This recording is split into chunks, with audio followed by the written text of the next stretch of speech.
রোহিঙ্গা অনুপ্রবেশ নিয়ে সরব জাহাঙ্গীর আলম। বাংলাদেশের স্বরাষ্ট্র উপদেষ্টা জাহাঙ্গীর আলম চৌধুরী। বাংলাদেশে অবৈধ অনুপ্রবেশ রুখতে হবে। অসাধু দালালদের মাধ্যমে রোহিঙ্গাদের অনুপ্রবেশ করছে, দালাল চক্রকে প্রতিহত করতে হবে। রোহিঙ্গাদের আশ্রয় দেয়া নিয়ে কোনো সিদ্ধান্ত হয়নি। বাংলাদেশ সীমান্ত বিজিবি নিয়ন্ত্রণে। দেশের স্বার্থে আরাকান আর্মির সঙ্গে সম্পর্ক রাখছে বাংলাদেশ। বাংলাদেশ যোগাযোগ রাখছে মায়ানমার প্রশাসনের সঙ্গে, মন্তব্য করলেন স্বরাষ্ট্র উপদেষ্টা জাহাঙ্গীর আলম চৌধুরী। থেকে ৬০,০০০ রোহিঙ্গা আমাদের এখানে চলে আসছে, তাদের এফডিএম মানে রেজিস্ট্রেশন হয় নাই। এখন এরা তাদের রেজিস্ট্রেশনটা হবে কি হবে না এটা একটা ইয়ের ডিসিশন। আর হয় কি এরা কিন্তু কতগুলি সমস্যা, একটা মানবিক সমস্যা, যেমন ধরো হঠাৎ তারা অ্যাক্সিডেন্ট করে বা আহত হয়ে এখানে আসতে আসতে তাদের ফেরত দেওয়াও কিন্তু খুব ডিফিকাল্ট। প্লাস এখানে তাদেরও কিছু নিজস্ব লোকজনও আছে। বাট এই ৫০ থেকে ৬০,০০০ এই রোহিঙ্গাদের কিন্তু ইন্টারনেটে কিন্তু তারা এটা পাচ্ছেন। আমার এটার ব্যাপারে সরকার ও আপনি ফেলাতে এই ব্যাপারে খুব তাড়াতাড়ি একটা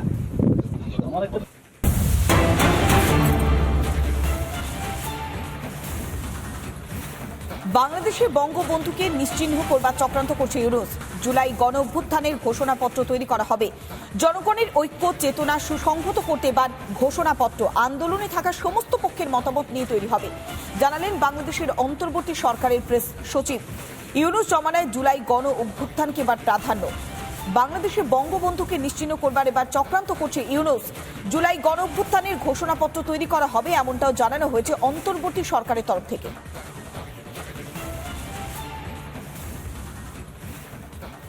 অন্তর্বর্তীকালীন সরকারের পক্ষ থেকে জাতীয় ঐক্যমতের ভিত্তিতে জুলাই গণ অভ্যুত্থানের একটি ঘোষণাপত্র তৈরির উদ্যোগ গ্রহণ করা হয়েছে।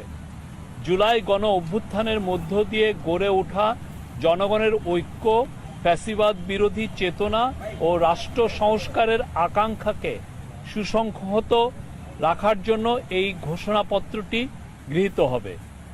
গণ অভ্যুত্থানে নেতৃত্ব দেওয়া বৈষম্য বিরোধী ছাত্র আন্দোলন সহ অংশগ্রহণকারী সকল শিক্ষার্থী, রাজনৈতিক দল ও পক্ষের মতামতের ভিত্তিতে ঘোষণাপত্রটি প্রস্তুত করা হবে।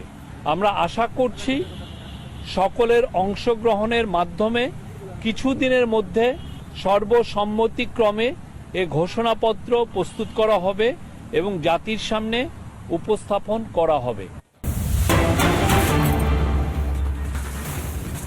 জেএমবি জঙ্গি জাহিদুল ইসলামের সাজা ঘোষণা। ২০১৪ সালে বর্ধমান এবং ২০১৮ সালে বুদ্ধগয়া বিস্ফোরণ কাণ্ডে সাজাপ্রাপ্ত ৭ বছরের সশ্রম কারাদণ্ড এবং ৫৭,০০০ টাকা জরিমানা ধার্য করা হয়েছে। সাজা ঘোষণা করেছে বেঙ্গালুরুর এনআইএর বিশেষ আদালত।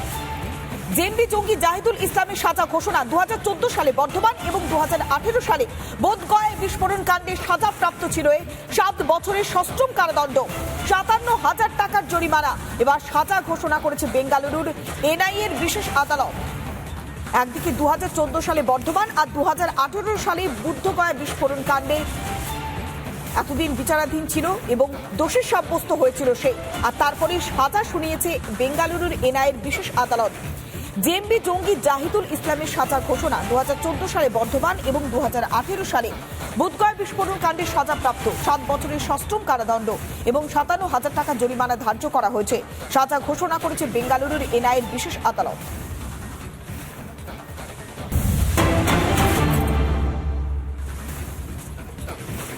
বাংলাদেশের জেল থেকে মুক্তি পেতে চলেছেন প্রায় ৯৫ জন মৎস্যজীবী। ২.৫ মাস আগে প্রাকৃতিক বিপর্যয়ের কবলে পড়েছিল ৬টি ট্রলার।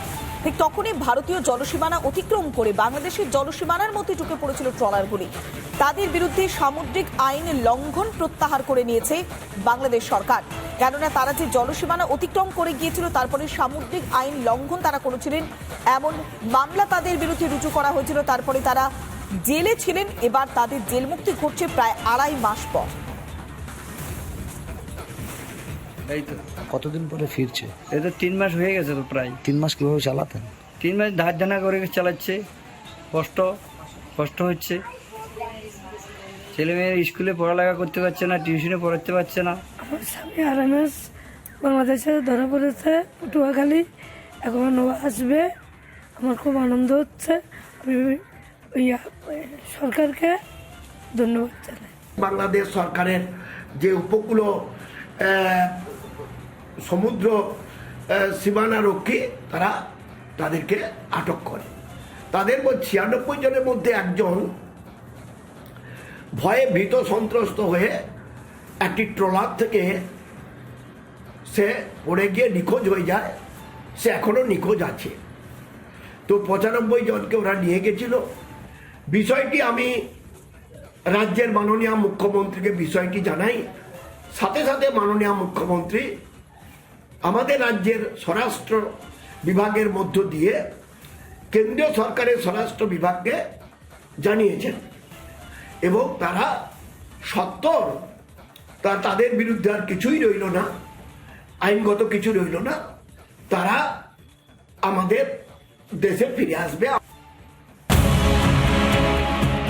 আমি আবারও বলছি যে আন্দোলনকারীরা যদি আলোচনা করতে চায় আমি এখনও রাজি।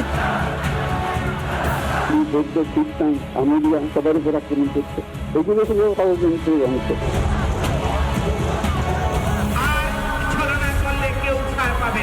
অ্যারেস্ট হওয়ার ভয় রয়েছে। 7 দিনের মধ্যে কলকাতা আসাম ত্রিপুরা আমরা দখল করে ফেলবো। রাস্তায় নামলো, তারা সবাই জামাতি, তারা সবাই রাজাকার, এটা তো বলা সবাই জামাতি না, আপনারা বলেছেন রাজাকারের বাচ্চা।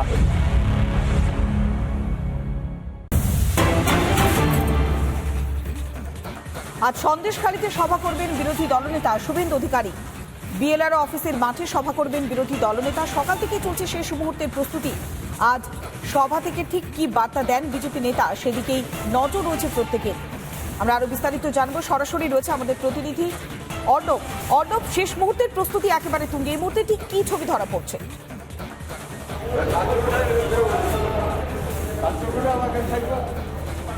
দেখো পৌলমী, আমি রয়েছি সন্দেশখালী 2 নম্বর ব্লকের ভূমি সংস্কার ও রাজস্ব দপ্তরের যে মাঠ, সেই মাঠে এই কিছুক্ষণের মধ্যে কিন্তু রাজ্যের বিরোধী দলনেতা শুভেন্দু অধিকারী তিনি এই মাঠে সভা করতে আসবেন। একদম সভার যে প্রস্তুতি, সেই প্রস্তুতির কাজ কিন্তু চলছে একদম পুরো জোর কদমে। ক্যামেরা পার্সন বাকিবুল্লাহ সেই ছবি দেখাচ্ছে, এই যে চেয়ার পাতার যে কাজ, এখানকার যারা যে সমস্ত বিজেপি কর্মী সমর্থকরা আসবেন শুভেন্দু অধিকারীর বার্তা শুনতে, সেই তাদের জন্য কিন্তু চেয়ারের ব্যবস্থা করা হয়েছে, সেই সমস্ত চেয়ার পাতার কাজ চলছে।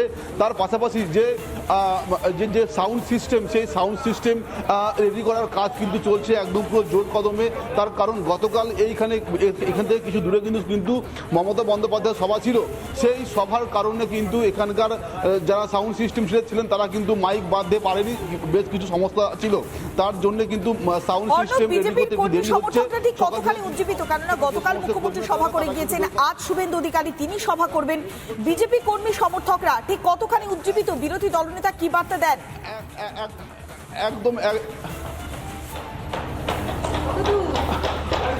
একদম তাই।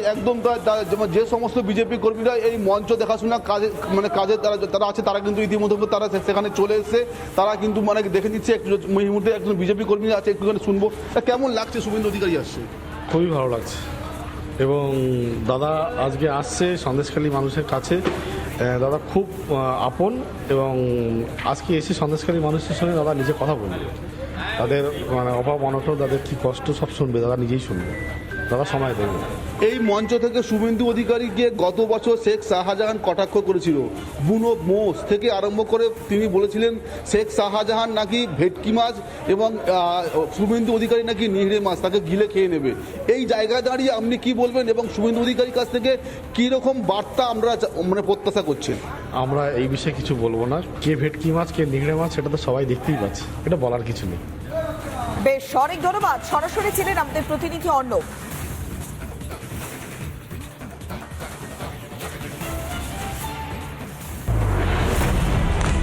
9 অগস্ট 2024 পিজিটি চিকিৎসক অভয়া খুন।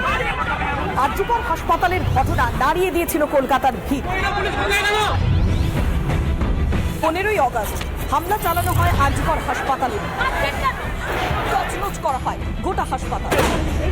এই মুহূর্তে আরেকটা যত দিন যায় পরিস্থিতি আরো ভয়ঙ্কর হয়ে ওঠে। অভয়ার বিচারের দাবিতে পথে নামে আমজনতা। অভয়ার বিচারের দাবিতে লাগাতার কভারেজ করি আমরা। বিচার নিয়ে প্রশ্ন ওঠে, আর কবে অভয়া বিচার পাবে?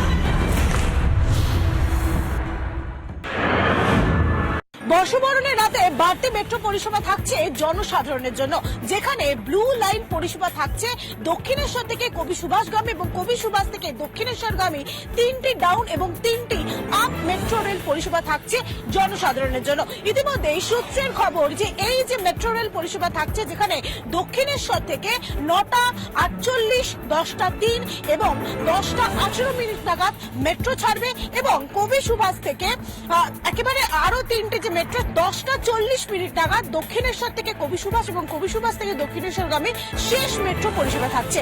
অর্থাৎ আজ যেরকম একদিকে বর্ষবরণ হবে, যেখানে শহর কলকাতার বিভিন্ন প্রান্তে যেরকম এই উৎসবকে অর্থাৎ 2024কে বিদায় এবং 2025কে স্বাগত জানানো হবে, সে কারণে যাতে সাধারণ মানুষরা এই বর্ষবরণের রাতকে উপভোগ করতে পারে, সে কারণেই মেট্রো রেল পরিষেবা চালু করা হচ্ছে বাড়তি মেট্রো দিয়ে। ক্যামেরায় মহিষ শেঠের সঙ্গে রিপোর্ট, বাংলা, কলকাতা।